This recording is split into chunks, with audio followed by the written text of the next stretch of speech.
just when you thought it was safe to go onto iTunes. This is Next Level Guy, the only website that makes self-development as fun as going to the movies. It's time to take the red pill and escape the Matrix.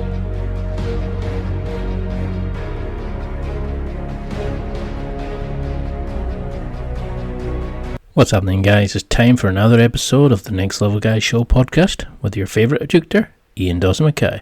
Next Level Guy is the go-to's men's interview, interest and improvement-based website where I quiz the experts to find out the hacks, tips, protocols and methods that you can implement in your own life to live happier, healthier, wealthier, sexier and so much more.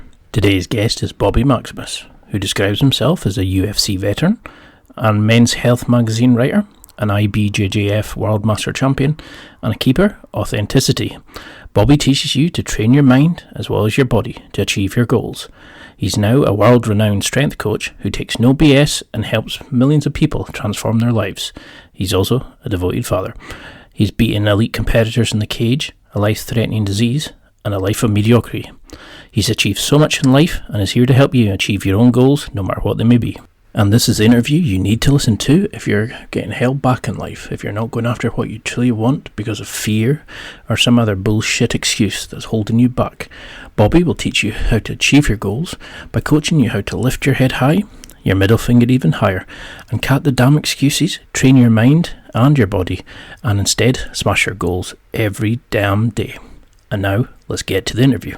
Well, thank you so much for coming on. I'm a big fan of yours. You know, you're walking around like a brick shithouse at an age where most people are falling apart. You've competed in the UFC. You've been a policeman. You've done such an amazing amount of things. You've recovered from a life-threatening illness, you know, and you just keep smashing your goals out of the park. But for people who maybe don't know who you are, could you just give a quick overview of, you know, how would you describe yourself and what you do? Yeah, first of all, thank you very much for having me on. I really, really appreciate it. I'm always honored and humbled when people think highly enough of me to spend time with me. So my stage name, if you want to call it a stage name, is Bobby Maximus. It's not my government name. My government name is Robert McDonald. It's a pretty common name. There's millions of us out there, but I go by Bobby Maximus now. I fought in the UFC. I've been in charge of some pretty incredible gyms and projects in the fitness space. I've had the opportunity to write for Men's Health, and so here I am. Well, I initially discovered you through Men's Health. I found some of your articles and tried, I think it was your one workout killer set, and I was hating you by the end of it. You know, I just kept going and going. I think you said in the article, you know, you would either die or just lose your mind from it. And I think I did it with a squat bar, and yeah, it was intense, let's put it that way. And then one of the guys at the gym started mentioning you in terms of the UFC and, you know, that you were used to be in the police. And I was like, are you sure it's the same guy? Because it seemed to be, you know, such a massive difference of careers. You seem to have done a bit of everything. But can you tell me a little bit about your upbringing? You know, like where did you grow up? Did you have brothers and sisters? Yeah. How did you become you? You know, I grew up in a small town in northern Canada. I had one brother, a couple parents that loved me very much. We did not grow up rich. I did not grow up with a ton of what I'll call opportunities, but I had two parents that would do anything for me and loved me. I was bullied fairly heavily till I was probably 15 years old. The bullying thing is it's difficult to talk about because, you know, Ian, I bet you've been bullied to a degree. Everyone's been called names. Everyone's been made fun of. Even those people that you think of as the most successful people in the world have been bullied to a degree. But I was punched in the face on the bus. Kids drew on my face with marker. They called me names. I was never one of the popular kids. And when I was 15, these kids, they beat me up in gym class and broke my collarbone. And I didn't ever want that to happen again. And so I kind of stumbled into the wrestling team. It's interesting because I didn't have an athletic background. I was cut from most of the sports teams I ever tried out for. I wasn't good at stuff. And my first year wrestling, I lost every single match. And I probably had 30 or 40 matches that year. And then the second year wrestling, I won 1 out of 40 matches. And I realized then, like, I needed help. Like, I was trying hard, but I was terrible. And so I went into the weight room, and I went in scared. I don't know how many people that you're listening to have had this experience, but the weight room can be a really intimidating place if you've never done it before. Like, never mind the fact that you're going to get judged by other people or you're not in good shape, but like, what the hell are you supposed to do? How much bench press am I supposed to do? How many pull-ups am I supposed to do? What if I can't do a pull-up? And so I kind of found myself into the weight room. I got pinned under a 45-pound bar, 20 kilos if you're in the UK. So you can add that to my resume, that I have been pinned under an empty barbell. I don't remember ever doing pull-ups. I don't really remember doing push-ups. I don't really know where I was at physically. I remember struggling, and there was a couple of people who helped me along the way. There was a guy, Mike Xavier, who else gave me some advice? Jim Fox, Eugene Vinci, Brian Sepatelli. There's some people around that, gave me some advice. And so I started to experiment and train. And I started to learn. I got obsessed with men's health, started reading books. This is in the day I was going to say I looked up stuff online, but there wasn't just an Instagram you could check for workouts. And so you'd have to buy the magazines and then try stuff out. And through a process of trial and error, I got pretty fucking strong. And I started to win wrestling matches, and I got better and better and better. And as I got better, confidence grew.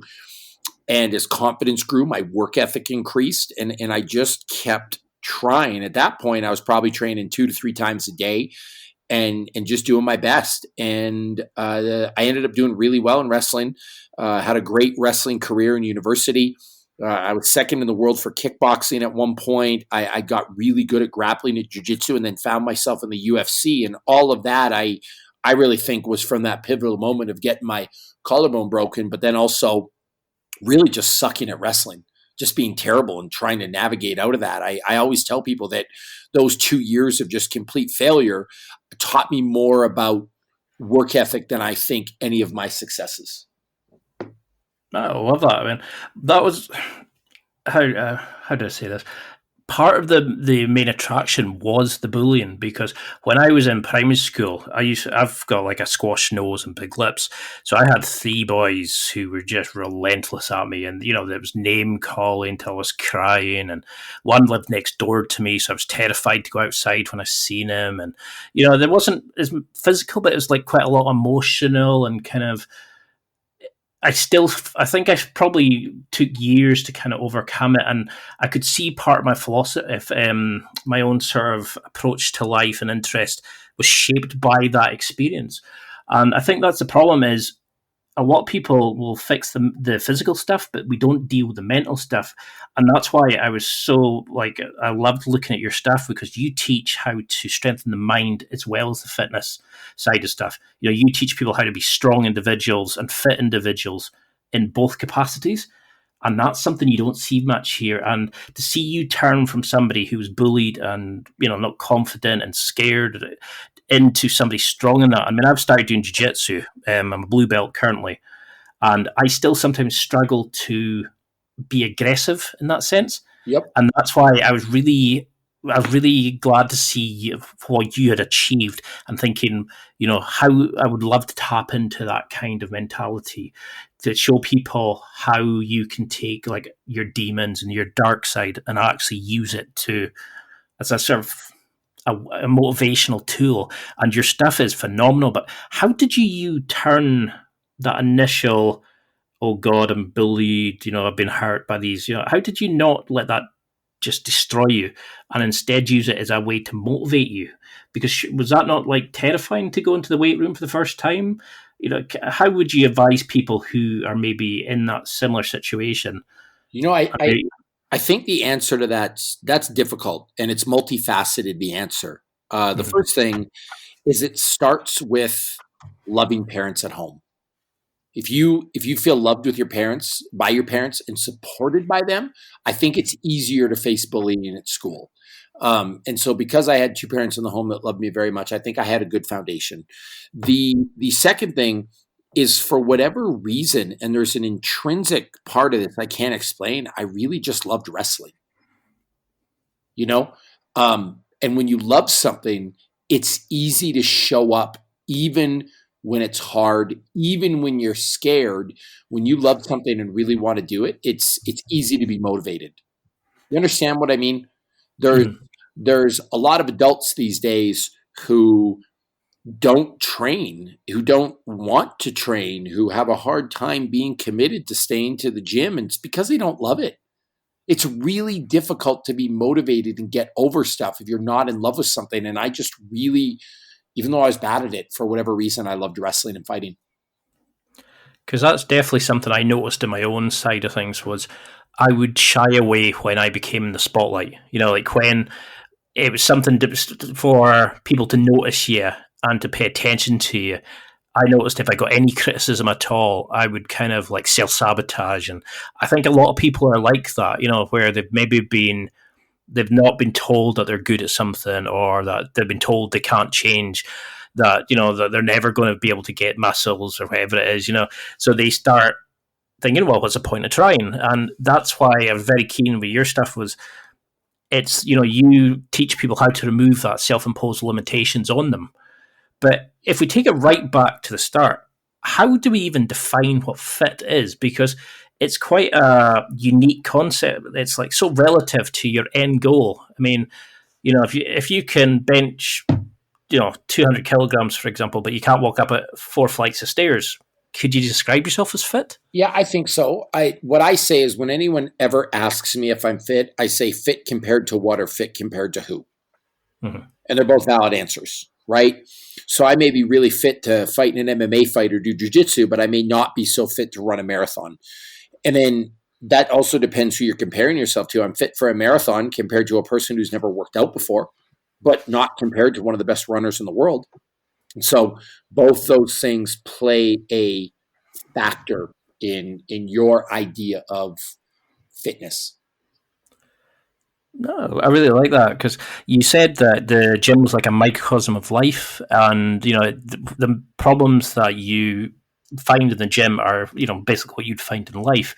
And I always like that sort of analogy about squats is, you know, weight pushes you down and you've got to push it back up, and you've carry it on your back, and you know you build your strength up from that by sort of repping through your problems. But can you please, can you expand a bit about that? Because I think a lot of people just think the gym is just go in, lift heavy stuff. They don't seem to understand what the gym's teaching, or, you know, like what you can get from working out. You know, how can you... So let me answer that by asking you a question. What do you do for a living? What's your job? What's your career, your vocation? At the moment, working in a university. Okay, and what do you do at the university? At the moment, working with PhD students, sitting behind a desk, solving problems, making people hit milestones, legal stuff, the usual fun and games. Okay, so are there challenges you face at work? Mm-hmm. So, do you have moments, and this is the rhetorical part of the questions, but or actually you could just answer yes and no. Are there challenges you face at work? Yes. Do you have things that come across your desk at work that you don't know if you can deal with? No, on a daily basis. Do you ever have meetings with people that you're nervous about? Occasions. Do you ever have issues where you're not quite confident in how something's going to turn out? Yes. Do you ever have to do planning, both short-term and long-term planning? Yes. Well, the skills that it takes to do that, those are skills you can develop in the gym. You may approach a squat bar and not know if you can lift that weight. You may feel not that confident. There may be a challenge you have a difficulty overcoming in the gym, and you have to do some short-term and long-term planning to overcome it. So it's not special because it's fitness, but those skills of trying things out and experimenting and then improving, I think those transfer to every other area of life. Because it's something I do tell people about, you know, with Brazilian Jiu-Jitsu, about how it teaches you so many different things, well before you even consider the self-defense, the martial arts side of things. Yeah, and that's a perfect example because jiu-jitsu is not that much different than working out. You have a problem to solve and you need skills to solve it. And so I think that the gym and jiu-jitsu, for example, are safe places to learn and practice skills, practice your skill building, practice problem solving, and in a safe way that you're not going to lose your job if you fuck up. You know what I mean? Yeah. Like you can do it in a safe laboratory, if you will. And I think that's what makes you better. Yeah, because if you fuck up in your job, you've got a chance of losing it. In the gym, you just go for another rep. Yeah, who really gives a shit if you fail on a bench press? If you don't row a 2,000 meter row fast enough, do you think anyone really cares, Ian? No. No, you're the only one that cares. You're not getting dumped by your girlfriend. You're divorced by your wife. You're not losing your job. So it's a safe place to try stuff and be vulnerable, I think. Well, I at least hope your relationship isn't judged by if you can roll for 2,000 meters or not. Yep. But what would you say then are the physical benchmarks? Because they used to be in the gym magazines, you'd see, it was like bench press your own weight, deadlift double the weight, and I think it was squat, your body weight by times and a half, and that was like you were fit. But now you see it as a terms of, can you do 45 perfect form press ups? Can you do, like 60 burpees in 2 minutes or something? Has the idea of fitness changed as we've evolved? Is it now we no longer we were specializing too much and we need to be general and have a skill set like cardio, strength, power, force? Has our idea of what it takes to be fit and how to define it, has that expanded and developed over the last 10 years? Yes and no. I think that, first of all, it relates back to that task or you're fit for what, like we talked about before. I think when you have specific tasks, rowing, running, basketball, maybe football, I don't know. I think there's a very specific skill set that you need. For general fitness, I think it's really open-ended, and I've come to the point that it's too hard to define.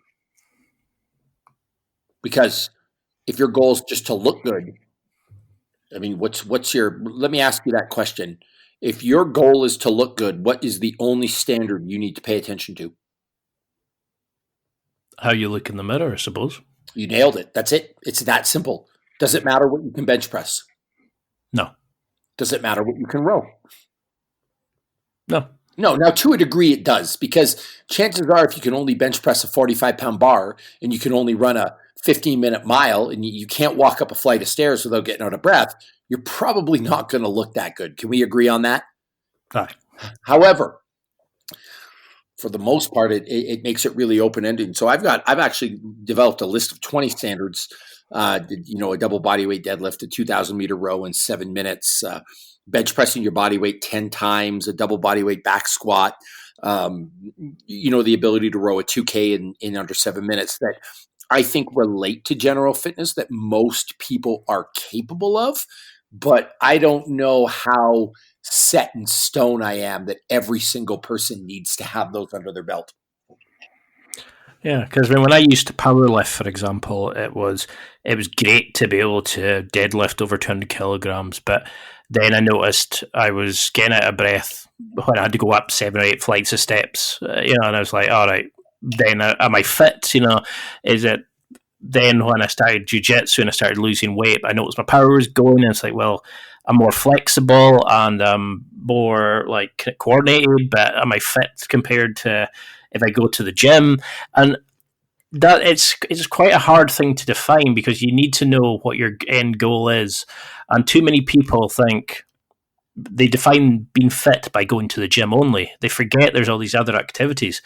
I mean, I love that you look at workouts that only involve one thing. You remove the complications. You take away all these like overcomplicated schemes and talk progressive overload, and you take all these sort of terms away. You show people how to work out just using their body. But something that you really do push on, which I really liked, was the idea of self-work. Could you go into a little bit about that? How working, like self-work, actually helps you and makes you sort of a fitter and stronger person overall? Yeah, well, I think self work can be defined as different things, but overall, self work is just working on being better than you were yesterday. That's a key element in all this. And so you can do self work in different areas. There's physical self work. That's becoming more fit, being able to run faster, lift more, lowering your resting heart rate, I suppose. Regulating your blood pressure, your blood triglycerides, like those are all things that are part of fitness and health, if you will. But then the self work I really focus on is the self work psychologically, and a lot of us neglect this because it's really hard to do. Uh, how many times have you sat down and assessed your relationship, assessed your ability to empathize, maybe assessed some stuff from your childhood that you've been running from that you have not been dealing with? That's really difficult to do. It's hard to look yourself in the mirror and really try to improve yourself from a psychological standpoint and be a better person. And I think that's the real path to people fulfilling their goals, is being able to do that and be honest with themselves and work on the hard things. Because that was definitely something I liked about your material. Was a lot of people, they make a sort of shallow attempt at improving themselves and becoming fitter, and then therefore kind of stronger people. They kind of go in and they try to go in the weights, and then as soon as the hardship starts, the bit where you see the small, tiny incremental changes, they give up because they're not seeing the beginner changes. They're kind of saying, "Oh, well, I'm not seeing any changes, I'll stop." But how do we then remove that limitations, forget about other people, what they're doing, and actually just get in there? Is this the concept of killing our governors? It's of actually going in and making like a deep, proper change, because that's something you seem to do with your clients. You actually help them break down the bullshit story they're telling themselves or they've lived by. You actually teach them how to grow and develop as a person as much as in the gym. How do you start that? How do you break down that shit that's holding you back? I think it's one day at a time. I think when you're talking about self-imposed limitations, and this is something I've recently started to adopt, it's nice to have a big overarching goal. So you said you'd worked up to what for your deadlift? Over 200 kilos? I think it was like 205, 210, something like that. Yeah, it's a great deadlift, but did you start deadlifting that? Oh, no, nowhere close. Okay, so you get it. So when you started deadlifting, call it 100 kilos or 105 kilos, could you even imagine getting to 205? My answer is probably not. So what I really try to focus on with people to kill that governor and burst through their self-imposed limitations is, we're not going to set a massive goal. I'm not going to set some big overarching thing that you're going to try to achieve. All we're going to do is focus on being better than yesterday. We're just going to focus on rowing 1 second faster, lifting 1 more pound of weight, 1 more kilo of weight a week, losing just a pound a week rather than focusing on losing 100 pounds. If you can do that, imagine the result down the road. So how does this play out? Because you've talked about the deadlift. Remember when you were only deadlifting 100 kilos? Mm-hmm. Could you do 101 kilos the next week? The answer is probably yes. Then the next week you do 102. Then the next week you do 103. Now it's only 1 kilo a week, but in a year you could put 52 kilos on your deadlift. That's incredible. So by focusing on those small little steps, the big picture will fall into place without you having some limitation. Yeah, because you see those, it's usually every guy thinks they could win every fight. Every guy thinks they could get the girl. But when you ask people, like, what they're doing in the gym, for example, if they're new, I'm going to go to 4 classes a week. I'm going to start running a mile every morning. I'm going to do X, Y, Z. And they always overestimate what they're able to do. And habit change takes such a long time that it kind of, they start off well, but then when the the DOMs hit, when the getting up and having to prep food hits, when they want to just lie in, when they need that sugar hit, most people crumble at that point. So how do you then incorporate green light thoughts? How do you make sure at this point when people are thinking, I need to give up, this is just not working for me, how do you keep motivation? How do you keep getting people to go back to the gym till that consistency muscle builds in, and they just keep going because they start enjoying it? Motivation has to do more with value than anything else. And what I mean by that, if you see value in your life from what you're doing, you're going to do it all the time. If you don't see value, it's almost impossible to motivate a person. So, what do you think motivates most people more than anything these days? Why do you work? It's money at the moment, Good. sadly. You win. You're answering my questions. We're on the same page. So money motivates a lot of people. What country are you from? Based in Scotland, UK at the moment. All right. What is the state of fitness in Scotland? If Scotland has 20 million people, do you have 20 million fit people walking around? Definitely not. Definitely not.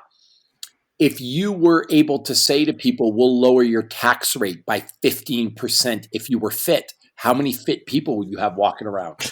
20 million, probably. All of them. Like it's that simple because you get real value from fitness. But we live in a society where what's the penalty for being unfit? Not much. You're not losing your job. You're probably not losing your girlfriend or your wife or your husband. And by the way, if you're fat and out of shape, when you go to the airport, you don't even have to walk anymore. You can stand on a treadmill that just zips you between terminals. And you probably get taken to your seat sooner. You get lifts everywhere. So why do you want to be fit? So there's not much value in it. So the key to keeping people motivated, is to convince them that there's value and to show them the value in what they're doing. So how then do you motivate people to become fit? Do they need to have something not severely negative, but do people need to just have a bit of pain in their life? Because you said recently about pain leading to power, struggle leads to strength. Do people need to find pain and struggle? I think there needs to be a struggle. You've got to have a reason for doing this. And it's funny what drives people, like a health scare will drive people to train. Right? A death in the family will drive people to train. You know what the most motivating factor in a middle-aged man or woman getting in shape is? It's getting a divorce. Because what happens when you get divorced? They always want to reinvent themselves. Yeah, you're back on the market. Right? So you'll see people who are 30 pounds overweight, out of shape, don't take care of themselves, dress poorly. And then when they get divorced, guess what happens in 3 weeks? They lose 30 pounds. They have brand new clothes. They reinvent themselves. It's really motivating because people don't want to be alone. So I think that negative things in life. Now, I'm not suggesting that you go and get divorced because that's going to be your secret to fitness. It doesn't quite work like that. But you understand what I'm saying. When bad things happen to people, they get their ass in gear. It is motivating. So do you think that's like an sort of invisible script that sort of holds people? When they're married, you become part of a couple. People associate you in a certain way, but when when they do get to these sort of big life-changing events, the scripts are broken down so they can change. But how would you then change if you wanted to transform yourself, become a stronger person mentally, physically, etc.? Take up jiu-jitsu, do a hobby that they've always wanted to do, where they're in a situation, they're not in that situation, where they haven't got a bit of pain that they can identify or that they're aware of. How can they find that motivation if nothing is kind of, creating it for them? I think surround yourself by people who have used fitness as a vehicle to making their life better, so you have a firsthand example of how it can work. Because I get that a lot as people say, "Oh, I'd love to do jiu-jitsu. Oh, you've lost so much weight, but I could never do that." I was thinking, well, why? I could barely get my hips over roll it back over and get my feet to touch the floor because I was so tight from deadlifting and all that kind of stuff. Yeah, you become who you hang around. Like, hang out with people who have used it to improve their life, like I said, and then you'll follow suit. So something I was really keen to speak to you about was you talked about your work with a sports psychologist. And that's something I think a lot of people, when they were looking at fitness, I would class myself as an athlete. I'm looking to compete in jiu-jitsu this year. Definitely looking to get my diet and my fitness up, etc. But a lot of people do it for a bit of fun. But how did the work with the sports psychologist help you, with dealing with clients? Has it opened up a kind of a way of looking at clients and understanding what's happening mentally as well? Were you taught anything particular that you find really works with a client to help them get through that initial transformation, to get better in the gym, to become a stronger person? Yeah, it's helped for sure. I think the biggest thing with sports psychology that's helped is that understanding that the brain is the most important predetermining factor in success. If you're not strong mentally, you're not going to be successful, because most people were not born with the genetic gift, right? Like, for example, in jiu-jitsu, you've got to learn from scratch, and most people are not just born good at jiu-jitsu. And so your ability to have things like resilience, your ability to have dedication, your work ethic, your ability to face failure, those are things that are going to play a bigger role in your success. And so working with a sports psychologist, it was understanding that that's the driving factor. The other thing was learning the biggest areas in which people have difficulty. And I think they're self-imposed limitations and negative self-talk. I think those are the two things that kill your performance more than anything. And if you can learn to deal with those, it's much easier to be successful.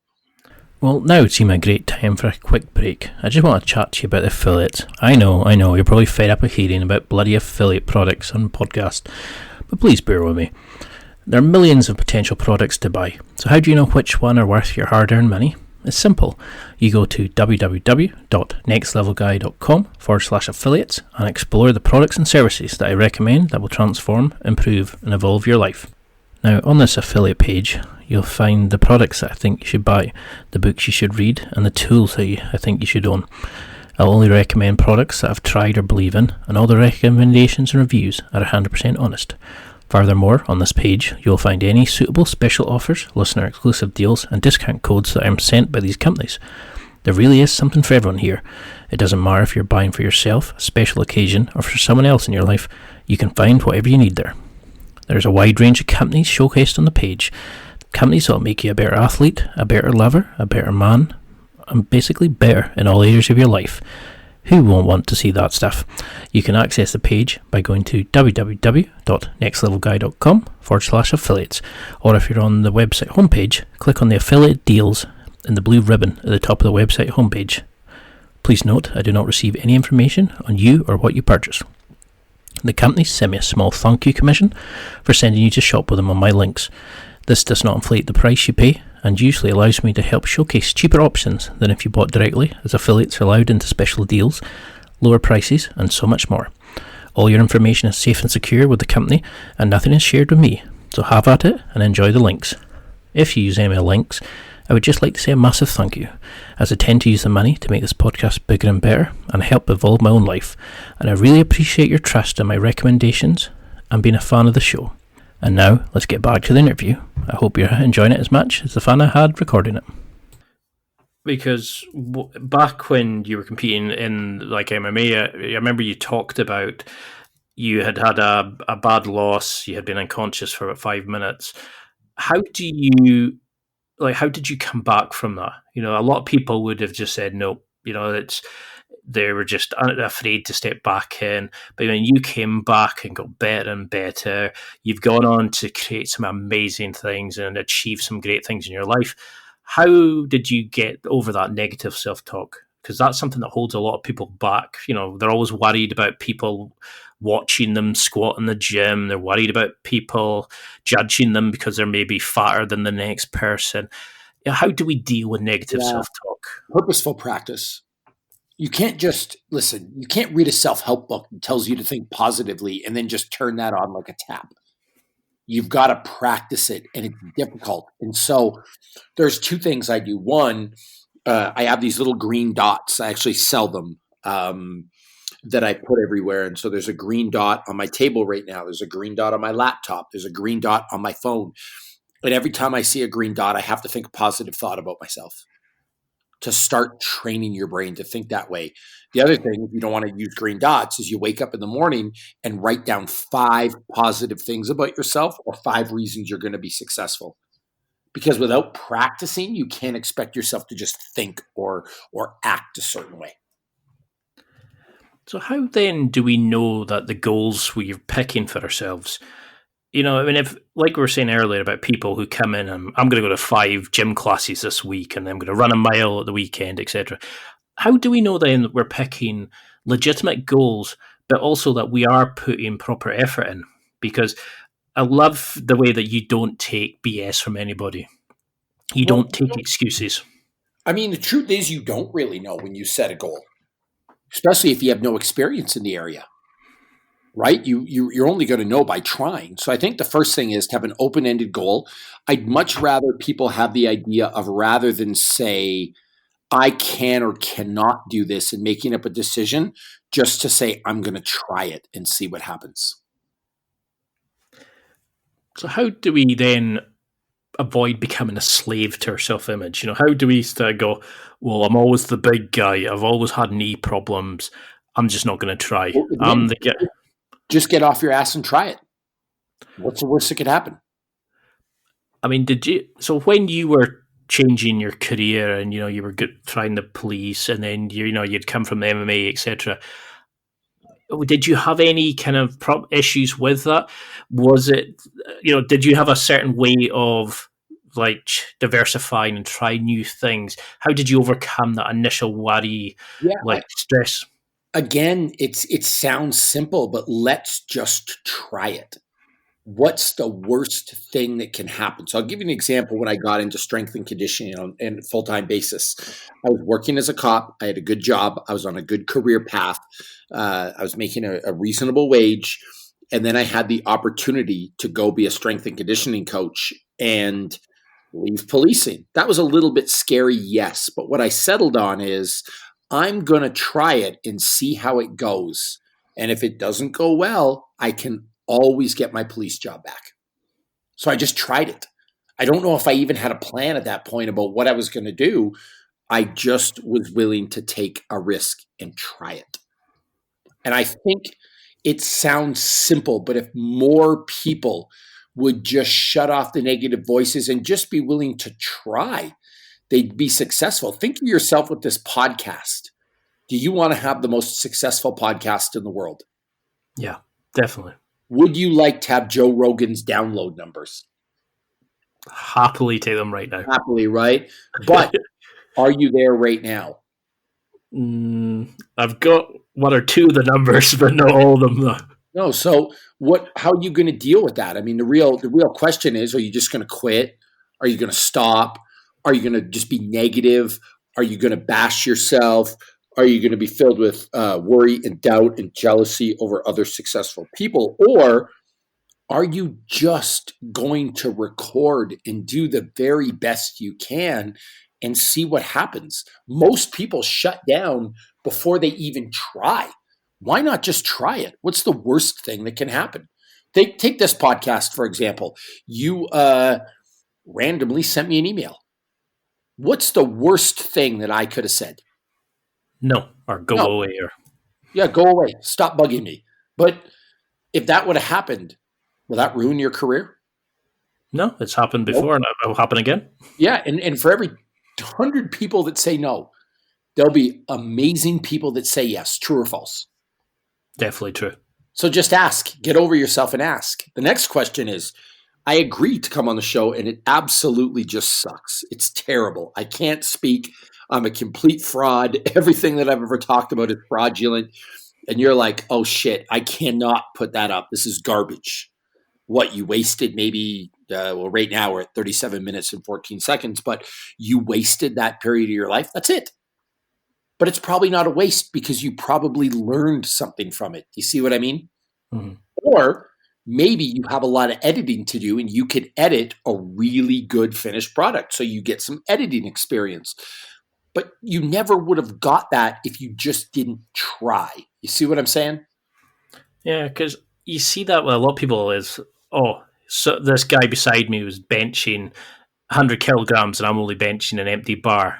And you think, and they give up because of that. And how do you stop that? You know, how do we stop people comparing ourselves to the guy next to us or the lady in front of us with a better ass or whatever it is, and actually compare ourselves to the guy in the mirror, the guy that we are feeling better than the version of ourselves that was walking up stairs and out of breath after 2 stairs, but now we can go up 2 flights of stairs. How do we stop ourselves comparing? I've said it before and I'll say it again. Just focus on being better than yesterday. The only one you need to be better than was who you were yesterday.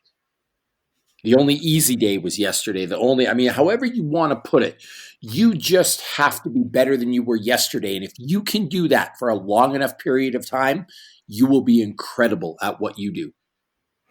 So you've said that we need to keep challenging ourselves daily. But how do we make sure that we're not burning ourselves out? We're getting to a point of legitimately challenging ourselves to build that mental resilience, but we're not actually damaging ourselves. We're giving ourselves a chance to recover. We're giving ourselves a chance to grow as a person.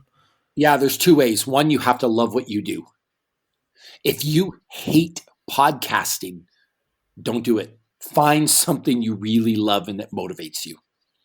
We all end up doing things that we don't like or things that we're not passionate about, and it's a dead end. So find something you love is number 1. Number 2, make sure you get a good night's sleep every night. Make sure you're sleeping 8 hours. Make sure you're filling your body with adequate nutrients. Make sure you've got a decent level of fitness. Make sure you do some type of recovery activity like get a massage, go in a sauna, meditate, do something to give back to yourself so that you've got the energy to do what you love. Those 2 things combined will yield tremendous results. Now, on your website, you've got some amazing transformations. Some clients have gone some startling transformations in their body shape, but also it seems like their outlook in life. How do you kind of start dealing with a client? How would you work with, say I came into the gym and I said to you, I wanted to become a stronger person. I wanted to go and do jiu-jitsu. I wanted to get a 6-pack. How would you start working with me? Is there a sort of universal plan that you put me on? Is there concepts like journaling, gratification, visualization techniques that you would also get me to do? How would you work with me mentally and physically to start that transformation? It's a 4 tiered approach, I guess. When I work with people, I work with them on 4 fronts, and I do training in person, but I also do training online. I have a huge online training platform where a lot of people who've had the biggest success with me I've never met in real life.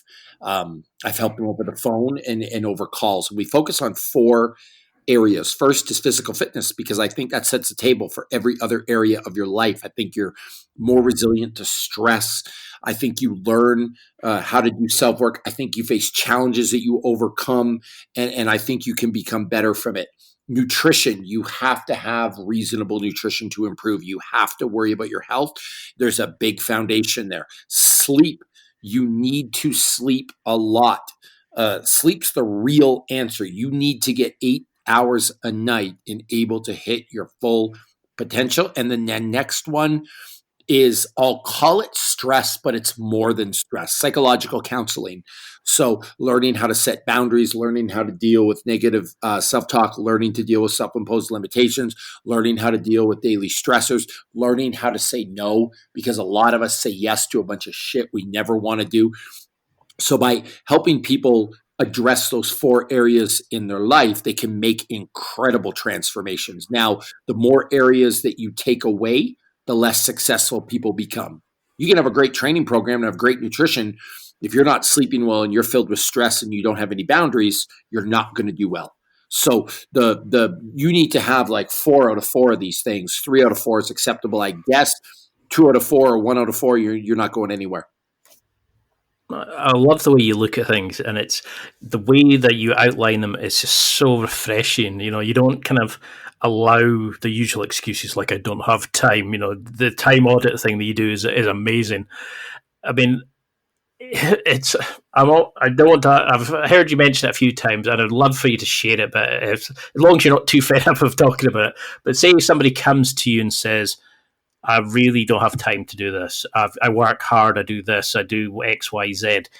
Could you go into a little bit about your time audit? Because you really do show that it's a false sort of belief that people don't have time to work out.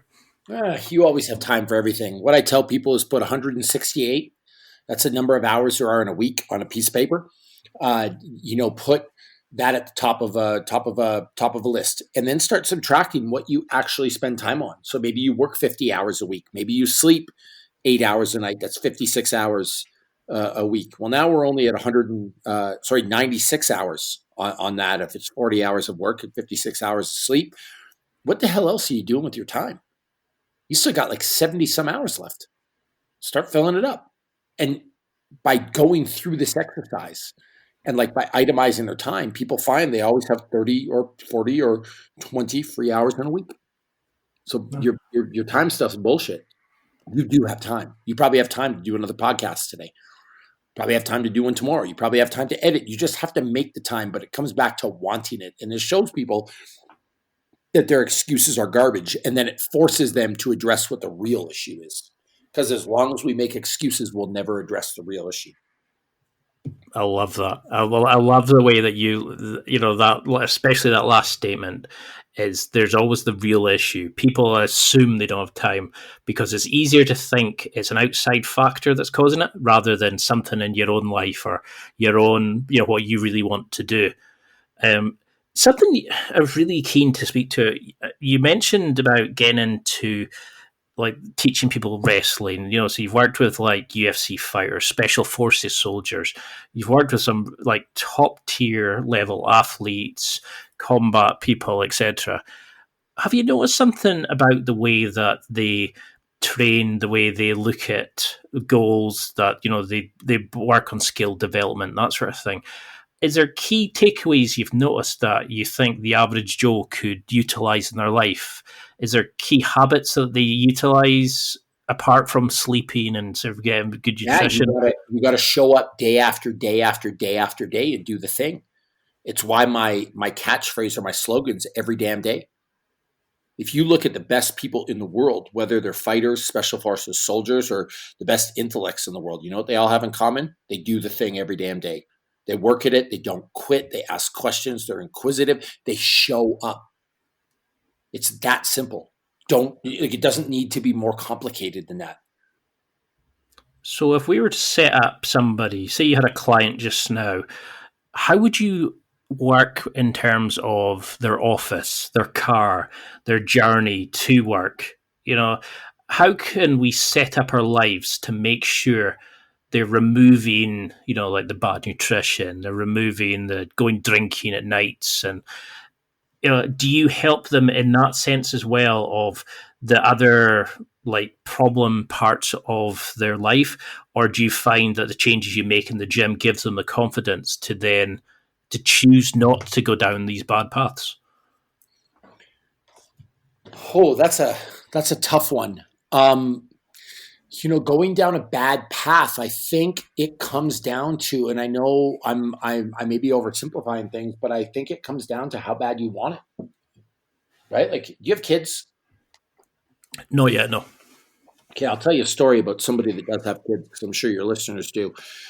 I trained a guy This is years ago when I worked in a global gym. A global gym is like a big box gym, like a Equinox 24/7. I think a big one in the UK is Gym Box. Is that right? Yeah. So yeah, you have your big box gym, and I trained this guy, and he couldn't lose weight. I say couldn't. He wouldn't lose weight. And one of the reasons is he kept eating nuts all day, just thousands of calories of peanuts, cashews, macadamia nuts, these types of things. And he wouldn't lose weight. So I actually fired him as a client. Told him I didn't want to work with him anymore. I'm only going to work with dedicated people, and I am done with you. You're wasting my time. Well, a few years later, I saw the guy, and he'd lost all the weight that I couldn't help him lose. I said, well, what the hell you been doing? Like, I'm curious now. Like, what secret did you discover? So he said, I stopped eating nuts. What? He's like, yeah, I stopped eating nuts and the weight just melted off, because you can get a lot of calories in through nuts and trail mix and things like that. And I said, how did you do that? Like, you were so dead set against it when we were training together. And he said, I had a son that, I had a baby that was born and he was severely allergic to nuts. And so I just quit. Like, oh shit, that's all it took. You love your kid. You don't want your kid to die. You'll fucking do anything. You're done. It was easy at that point because he valued his son. He valued what he got from that. So I think that when people don't value it enough or don't want it enough, it's too easy to fall into these traps. And so that's I think the real bad path to go down. So that's why I said earlier, make sure you love what you do, because when you love what you do, this stuff becomes easy. Because that was something I was wanting to sort of cover, was how did, when you became a father, how did that change your sort of outlook? Did it kind of make you consider not working out as much and spending more time with the kids and stuff? Or did it kind of motivate you that you had to be a good example for them?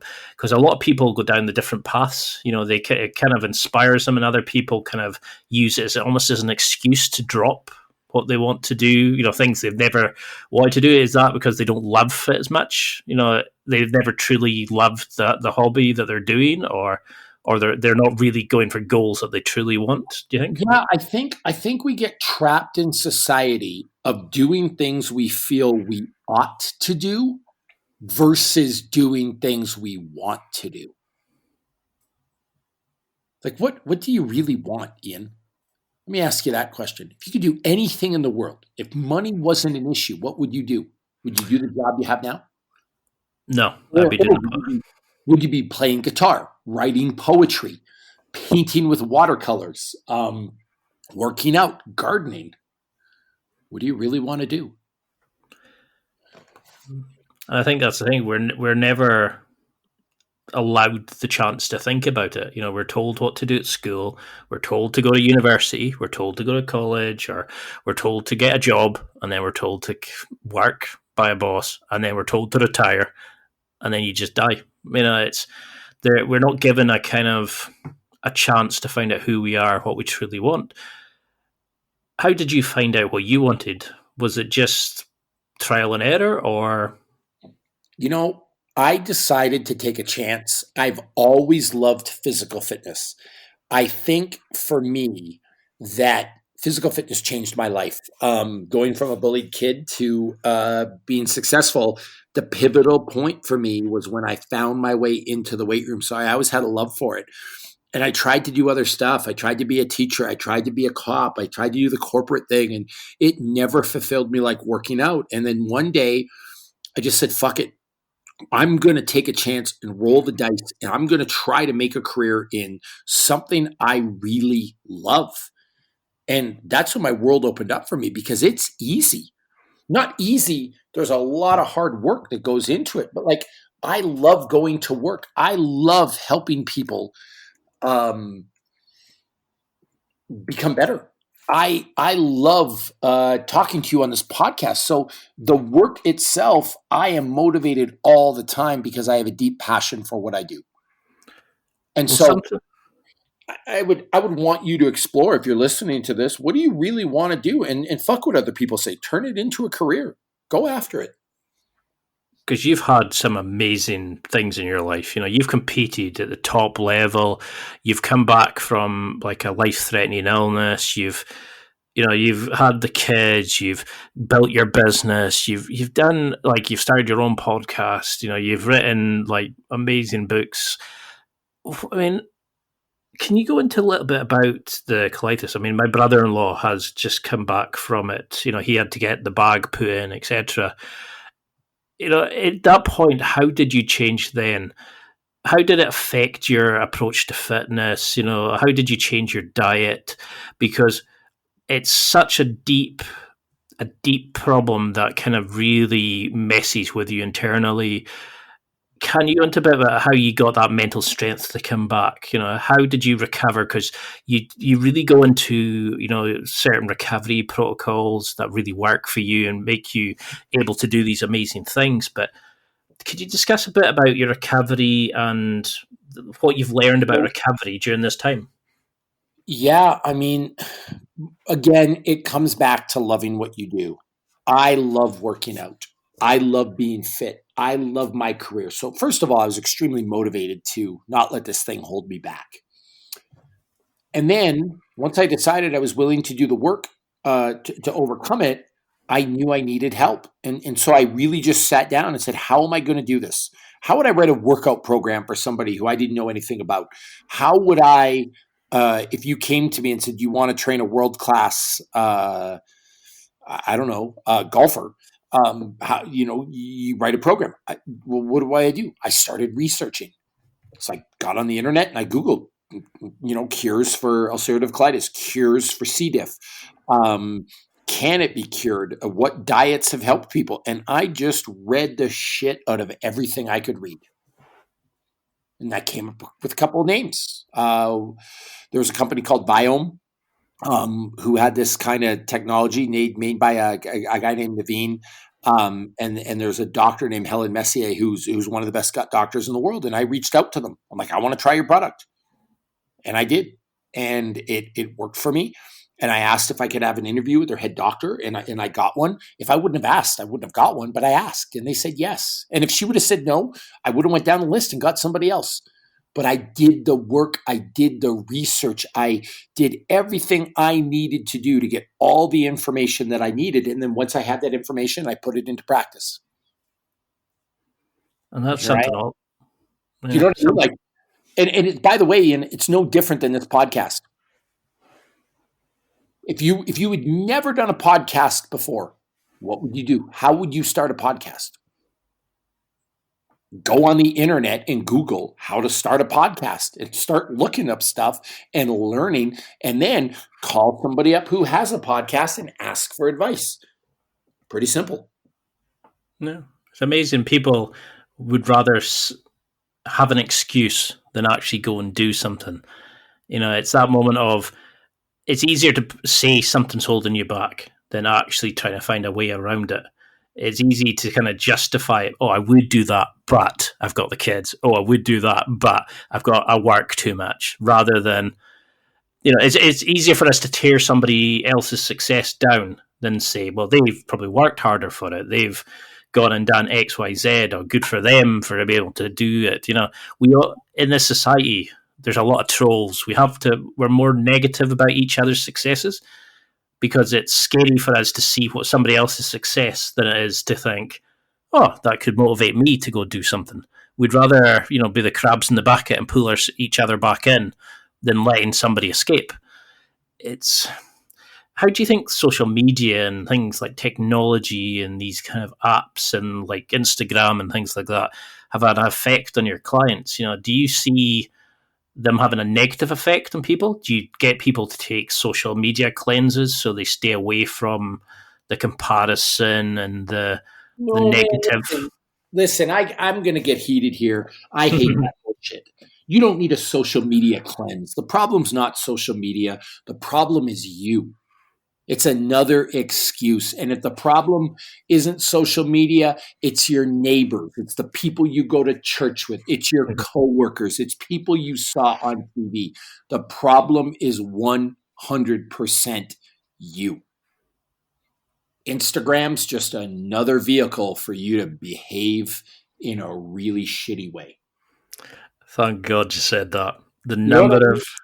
Like, how big's your town? Where do you live? I'm in Glasgow at the moment, so there's a Okay, couple so of. I actually have been to Glasgow. I have some good friends there. EDA gym. Um, do you know EDA? I've not used it, but I've passed it a few times. Yeah, and I think they're in Edinburgh too. But um, it's interesting. John Balbus is John Balbanesi is the guy. But here's the deal. Go 30 years ago in Glasgow and sit down in a little coffee shop, and what are you going to hear? Some old men sitting around at a table complaining about everybody else, making excuses, being negative. That's just Instagram. Because you have access to it on your phones. You can have access to it all the time. It's no different than television. No different than being at work. You have other people you work with, correct? Yeah, Is there gossip in the workplace? all the time. Is there jealousy? Yep. Is there negativity? Oh yeah. When you get a promotion, is there a whole course of other people saying he was lucky? Oh He yeah. got it because the boss like there's all kinds of this bullshit everywhere. The problem again is not Instagram. The problem lays within your own soul. So stop blaming Instagram because you'll never get better if you keep blaming Instagram. That'll just be your excuse that keeps you from having to deal with your own shit. Definitely. Because that's something. Whenever you see people wanting to get in shape, it's always, oh, I need to have a cleanse because I'm having too much sugar. Oh, it's not my diet's fault because I'm not eating vegan. Oh, it's because of this class that I'm not succeeding. It's never the amount of work you're putting in. It's the bullshit we associate around it. It's the noise that we attribute rather than the work we're putting in. Um, that's why I loved your material so much, because you cut. It felt like you were speaking to me and cutting through all that BS that I had told myself about why I couldn't get in shape, why I couldn't be successful, why I couldn't do things. And as I got more and more into the fitness stuff, I then realized you had a lot of psychological upgrades as well. And it was like you were cutting through the noise that I was creating in my own mind. And then I realized why you were so effective as a coach, because you don't allow people to create the stories. You get them into what they want to do in life. You actually get them to achieve and find the goals they really want, and you give them the tools to then go and do it. And it's amazing the stuff that you do. So was that the inspiration behind the podcast, was to kind of go into things in a deeper level than you currently are able to do with individual clients? Or Yeah, that what was drove part you? of it. I mean, it's really just to reach a lot of people because I can't reach a lot of people working with them one on one. I'd love to take the lessons I've learned and positively influence as many people on this planet as possible. And so the more ways I can do that through social media and through the podcast, the more people that can get help. And listen, if one person gets in touch with me and says their life has changed for the better because of the podcast, I've done something good. Because I mean, I've read some of your articles on men's health, and I tried was it the single movement fuck it program or something? I think you called it, and it just, I thought, no, that could never work. I think it was 10 sets of 10 squats I did. But everybody kind of goes into, oh, I'm doing this type of periodization. I'm doing this type of progression. And, I think we've forgotten how to do the work. And that's what I like about your material, your podcast. You're very straightforward with what we do. But has a guest been on it that has changed something that you've held as a sort of deep-seated belief? Have you had somebody on that's kind of has helped you change the way you look at something? Yes, but there's too many examples to give specifically.